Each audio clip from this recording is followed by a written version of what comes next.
না, আজকে তোমাদের সঙ্গে কোথায় ঘুরতে যাচ্ছি, কি কেনাকাটা করতে যাচ্ছি সেটা শেয়ার করব না।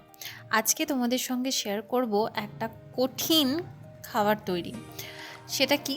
সেটা হচ্ছে আমরা বাংলার মধ্যবিত্ত ফ্যামিলির আ কি বলবো? গ্রামের বাড়িতে যারা বাস করি তারা অনেকেই জানি এই খাবারটা। সেটা হলো পালো।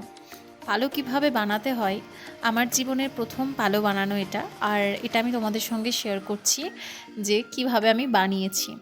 তো চালের গুঁড়ো নিয়েছি, আতপ চালের গুঁড়ো বা গোবিন্দভোগ চালের গুঁড়ো নিয়েছি আমি ১ বাটি মতো। তার সঙ্গে দিয়েছি পাটালি গুড় এবং পাটালি গুড়টাকে দিয়ে জল দিয়ে ভালো করে আমি মেখে নিয়েছি। তারপরে এইরকম একটা কড়াই বসিয়েছি গ্যাসে এবং সেটাকে ভালোভাবে নাড়াচাড়া করতে করতে দেখো পাটালি গুড়টা গলে গেছে এবং অনবরত আমি ঘেঁটে যাচ্ছি এটাকে জল দিয়ে দিয়ে কতটা বেশি হয়ে গেছে দেখো।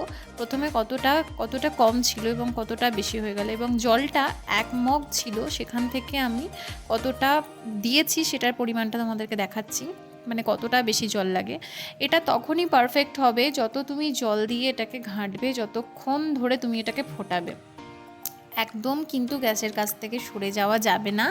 গ্যাসের কাছ থেকে সরে গেলেই কিন্তু ওটা লেগে যাবে, কারণ এটা হচ্ছে চালের গুঁড়ো। তারপরে ৩০ মিনিট ৪০ মিনিট এটাকে আমি করার পরে আমি এটাকে থালার মধ্যে ঢেলে দিয়েছি এবং আমি চেক করে দেখছি এটা বসবে কি না। কিন্তু কি বলবো, ভগবানের অশেষ কৃপা, আমার প্রথমবার এটা আমার করা, আর এটাতে আমি সাকসেসফুল যে এটা খুব সুন্দরভাবে বসেছে। এবং কতটা সুন্দরভাবে সেটা তোমরা নিজেরাই দেখে নাও, কত সুন্দর এটা উঠে যাচ্ছে।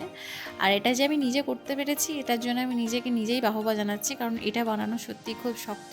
তোমাদের বাড়িতে মা কাকিমাকে তোমরা জিজ্ঞাসা করে জানতে পারো যে এটা বানানো কতটা কঠিন। যাই হোক, ব্লগ ভালো লাগলে অবশ্যই একটা লাইক কমেন্ট শেয়ার করো, আর তোমরা কীরকম ব্লগ দেখতে চাও সেটাও আমাকে জানিও। তাহলে টাটা।